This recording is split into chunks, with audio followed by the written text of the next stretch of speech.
Hello and welcome to another episode of Alan Writes. This is the Winter of Truth. It's probably number 35, and if it isn't, then that's great too. So, I've got another meeting coming up, so I've got to do this quickly as well. I'm doing the Joseph Hellyer School of Writing, where he had to write, I want to say between 4 and 6 in the morning, every day, because that's the time he had he could get it. It's 4 to 6 or 6 to 8. He had to get to work at his regular time, and he only had time in the morning to write, so he wrote in a rush. And that's why if you read Catch 22, it's got a kind of frenetic feel to it, because he was having to cage when he found time to write. I have the luxury of being inside most days and having time to write, but occasionally I've got things scheduled, and that puts us in a rush. So anyway, I still haven't said a single word to the page. Whew. And that's a form of writing procrastination. When you don't quite know what to write, you can find other things to do. And here I am finding other things to do. Every last data in the system was hers to observe. Let's take a look at what she lifted the files the rebels wanted. Not all at once and not all together. Not all at once and not all together. Instead, she gathered a bit of a file here and then there, just like the system would assemble them at need. It would present an incomplete picture, which was just fine by her.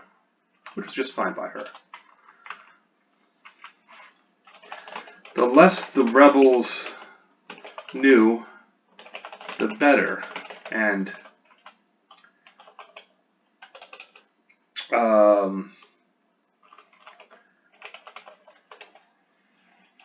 encrypted files. Are they encrypted here? Encrypted files were here too. Well, all files were encrypted.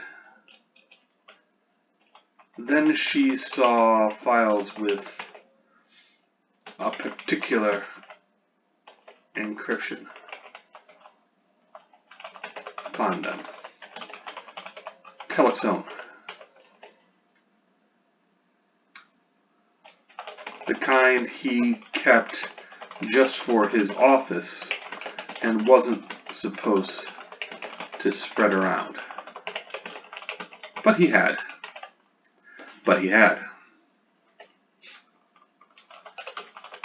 Quite a violation of security procedures. Quite a violation of security procedures there. But he had rank enough to ignore that, she supposed. Or did he?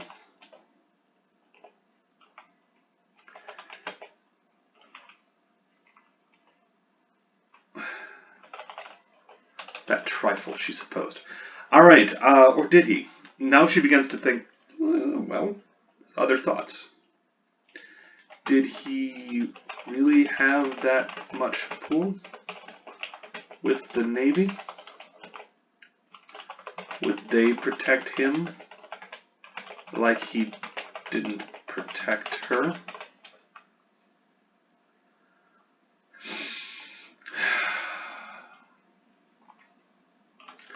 As soon as this project was completed, he might well leave her helpless. And she didn't want to be helpless. The only way she would be safe was if he couldn't leave his position. Not until she got some coverage of her own. Which means in the future she's probably going to have to cozy up to the ISB in some way. As gut-wrenchingly sickening as that is, she's probably going to have to do it. And it makes for a good character moment. It makes for good conflict. I'm going to use that. Not until she had some coverage of her own. That meant approaching the ISB about security matters? About Telok? No. They'd gut him and merely thank her. It wasn't important enough for them to protect. It wasn't important enough for them.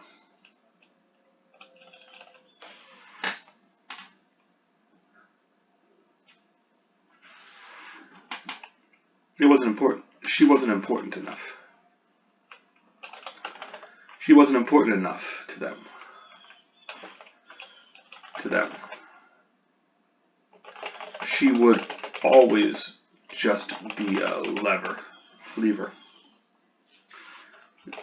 Them to get at the Navy and Kuwait yards. But the rebels, could they do something with this? She downloaded Telok's files. The encryption was a simple one, meant for in-house, layered atop the in-house,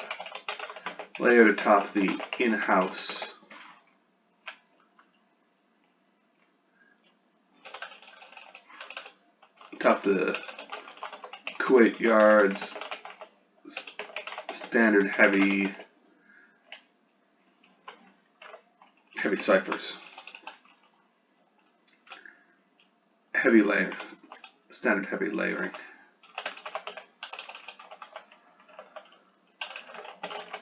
He'd used a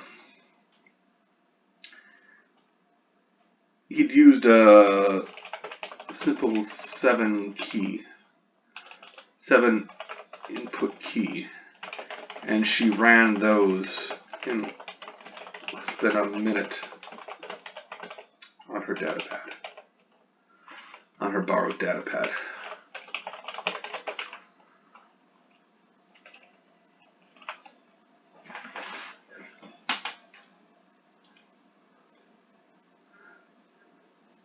All right, there were messages.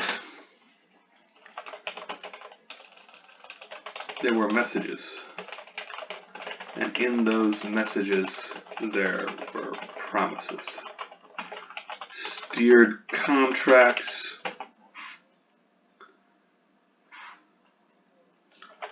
promised payouts, a suggestion of a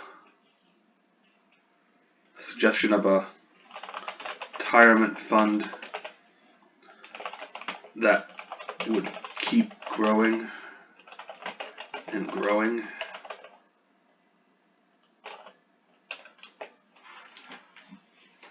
Keep growing and growing. All right.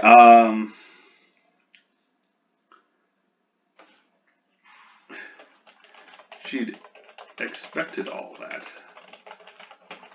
but not from. Okay, we need another faction. We need a non-Navy faction to have this involved with. Well, there's planetary governments. Yes. We could do a MOF. There's sector MOFs. No grand MOFs. I don't want to use the Empire. Wouldn't need that. It can't be corporate because corporate is actually weak in this case. It can't really be the Army. Can it? Maybe it can be the Army. No, the Navy is preeminent on that. Why is Telok screwing over the Navy? He's double dipping. That's what this amounts to? He's double dipping with Corellia? Not from the moth in charge of the sector. Corellian. Who else? Who else? A member of their diktat. He had been funneling them jobs and protection, even diverting a Star Destroyer.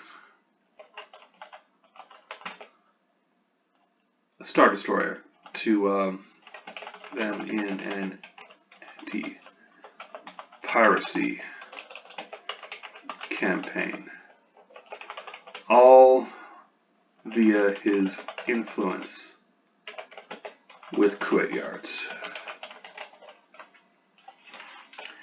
This was surprising. Not the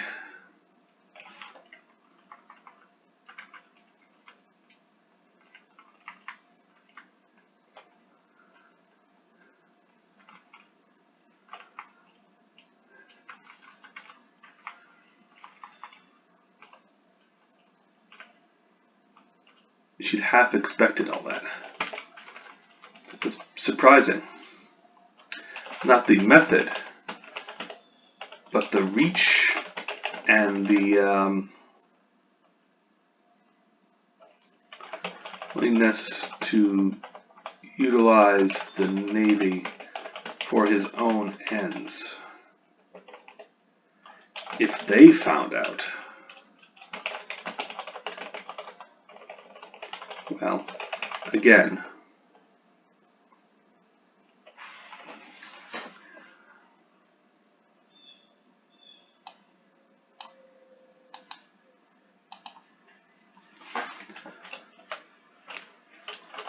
still, she downloaded personal files in case they'd be of use to her later. Again,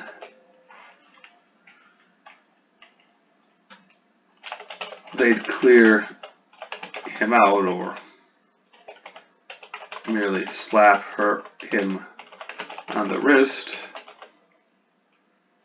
depending on how deep his influence was, and nothing would happen that she could consider good. But the rebels, could they do something with this?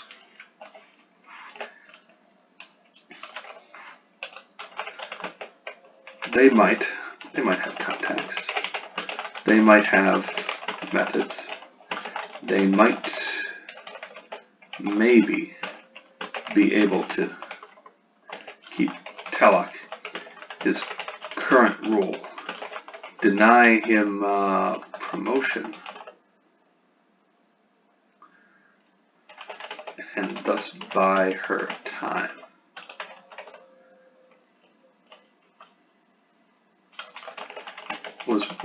It was worth a shot. She downloaded to the limit of the data stick. She downloaded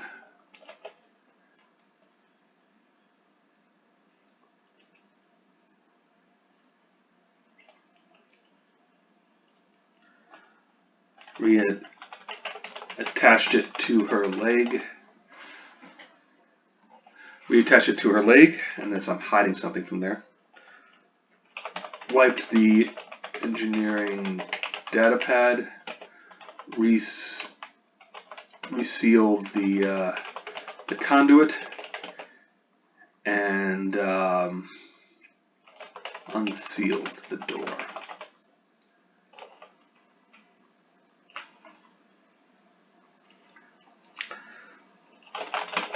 The moment it opened,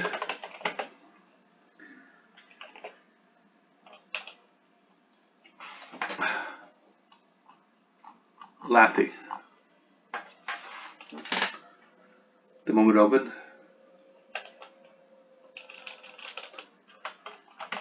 Open to reveal Lathy and 2 of her security cohorts. Oh, there you are. The security woman said. It didn't quite smile.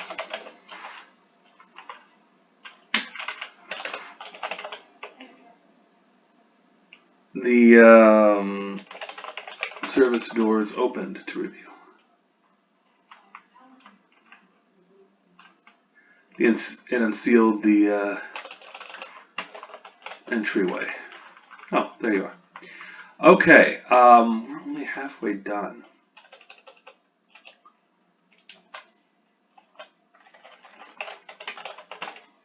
Chapter 10.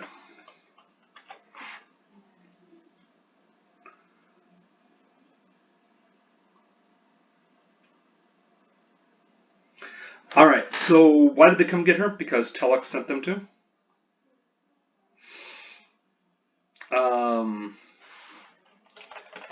The medical bay. The medical bay was stark white. Was stark white and cold. And cold. Stark white and cold. Finara, her exposed arms.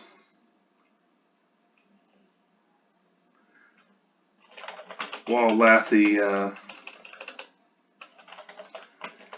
examined her engineering equipment.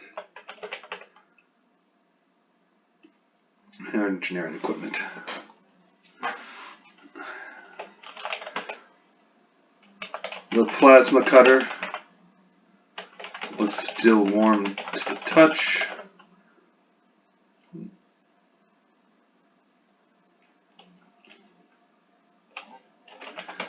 Cool to the touch, but the other woman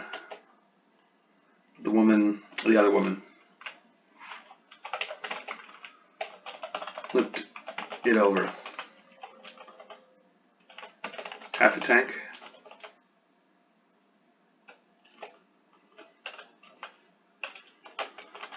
Lathy asked, "You use half a tank?"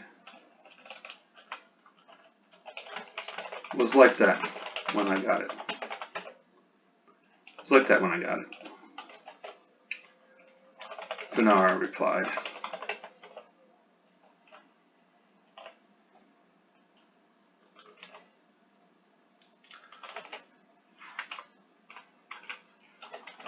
Your leg needed half a tank. It was like that when I got it.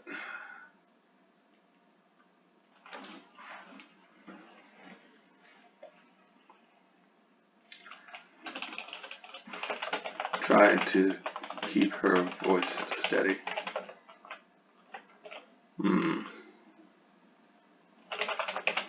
Shouldn't be.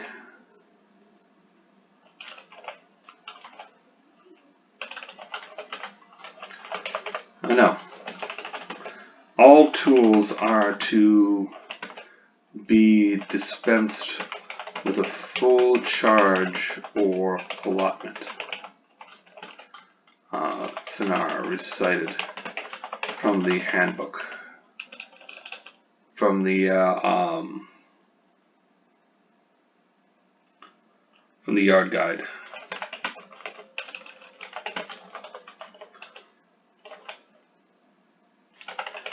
All engineers here had to know by heart. I'm thinking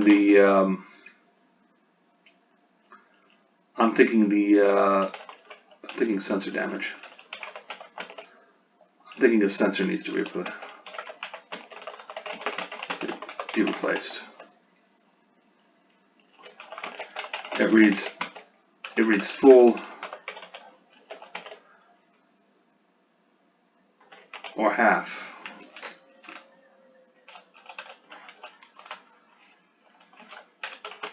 A censor.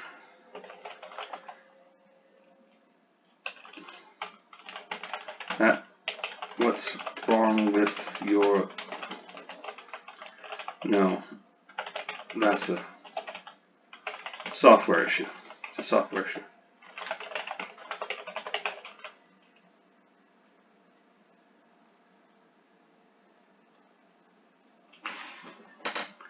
No, that's a software issue. Bernard replied. What happened?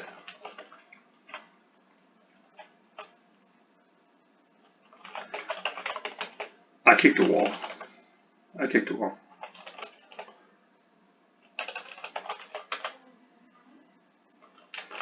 And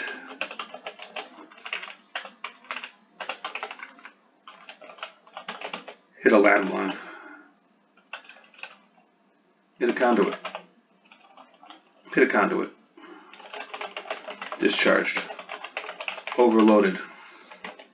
Overloaded my leg.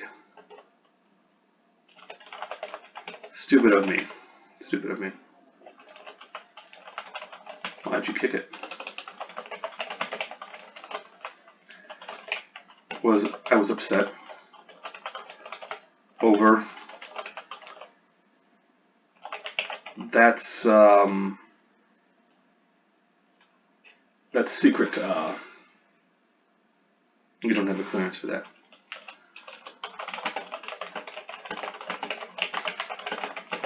You don't have the clearance for that. I don't. I don't. Latte replied.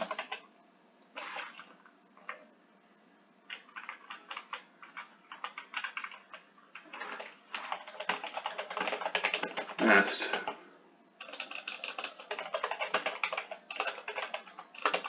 Moving on to the other tools, one by one. Applied and activated the data pad. I don't. For security. This happened on assignment. Off-site. And that's all I can tell you without getting you into trouble. Trust me, it wasn't worth my leg the first time. Bernard replied. That finally seemed to think. I'm thinking. At the shut off the data pad. Turned to her. We're all very worried about you. We're all very worried about you.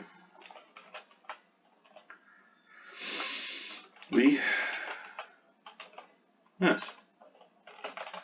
You're an engineer. We're supposed to look after you. We're supposed to look after you. They may dance around the issue in the handbook, in the yard guide, but we're supposed to support you. We're supposed to support you. Investigations, patrols, scanning, all things you don't have time to consider. Your mind is elsewhere, doing important work we can't do. Can't do. Me? This is an interrogation technique, by the way. trying to be friends, trying to co-opt them, trying to say, we're really on your side. And the truth is, there is some truth to that.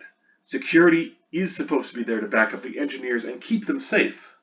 It's also there for other reasons, but it's also there for that. So by harping on this, Lathy is doing a good job, I would think, of trying to get at the truth of why Finar is in there. Just as a general nature, she's not actually specifically what she thinks is going on is not what she knows is going on. She, I think, feels that Finara is close to suicide, that the pressure is getting too much, that she doesn't want to see her go like that. Because it'd be all too easy with a plasma cutter to just, burn out your throat in some way or cause an explosion or something else like that. Me? I never had your education. I never had your education. Can't do your job. Do you? Can you let me do mine? I don't understand, Bernard said. Why were you in that room? Why were you in that room? Alone? You called for a medical break, but you didn't visit the medical bay. Just a short walk, shorter than what you took, the plasma cutter.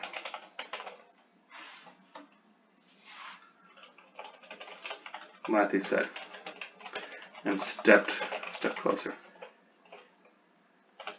What's going on, Benar? Nothing I can't handle, replied, trying to keep a steady voice. I see. Stoic. Stubborn. I get that. I appreciate it. But if one of my fellows was in trouble, I'd want to hear about it. Lighten the burden with many hands. You tell me the truth? You tell me the truth?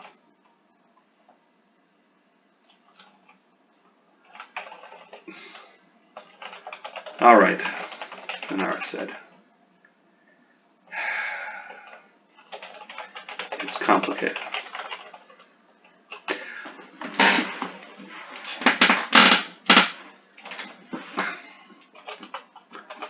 Self-harm always is.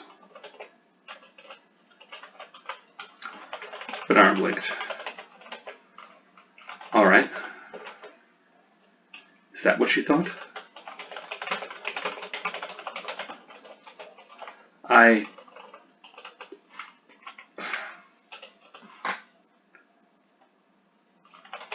That kick was deliberate. You wanted to mangle your leg? Had to do it. The need was...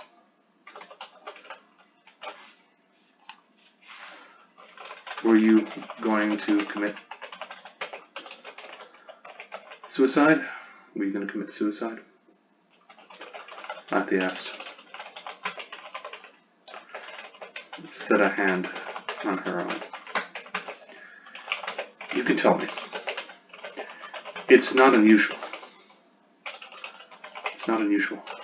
Trust me. All right. That's quite a good turning.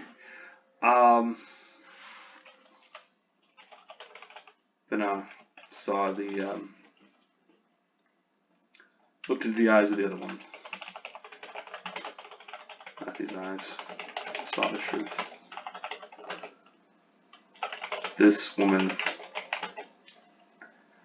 had thought about killing herself at some point, and thought she saw the same.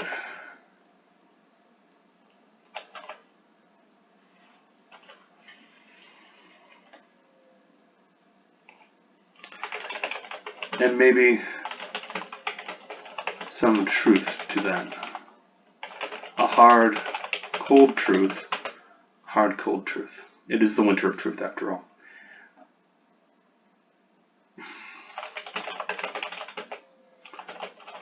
Venara had died on Hoth, and the rest of her was just thawing out. I can't tell you that. They take away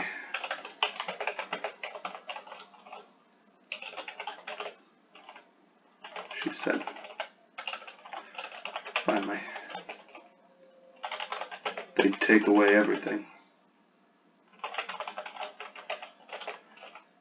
My father had died for nothing.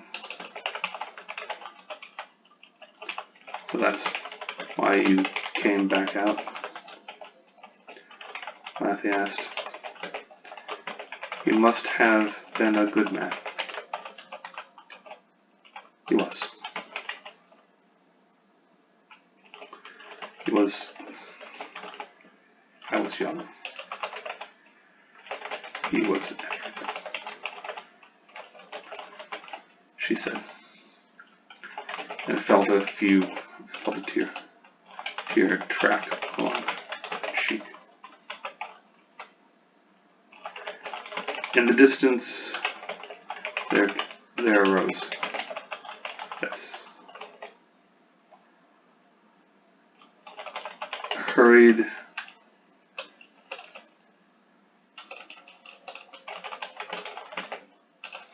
the door, the medical bay opened, and the droids were to life. Steady now. There arose footfalls. A triplet. Steady now. My boys have found the doctor. He said, promise me we'll talk later. Promise.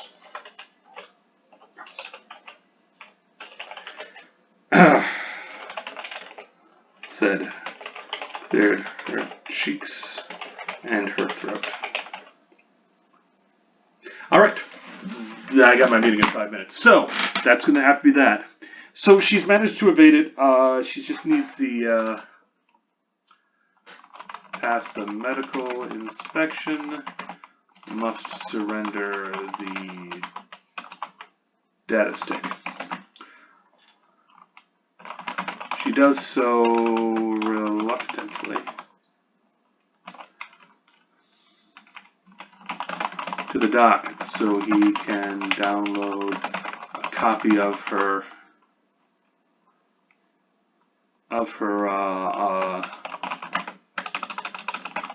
legs profile.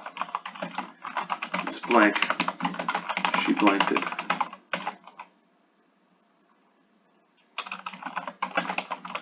Leg works fine, Doc. Don't you worry. Penny. She, her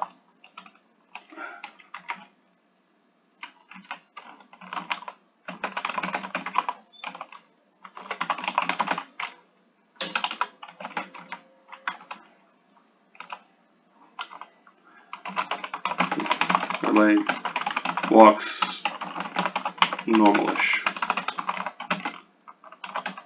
I'll get you the records from the cyber clinic.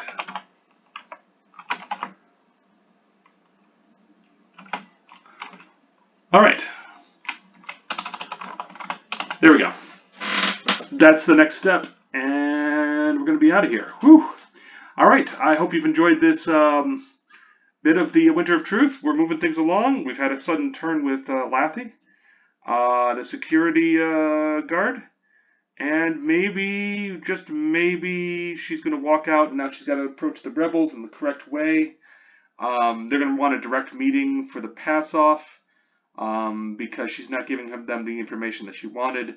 So it'll be a meeting. It'll be a bench. She will push them to hit Telecup, and make him an agent of theirs, and it'll be good. It'll be good. So anyway, I hope you've enjoyed this.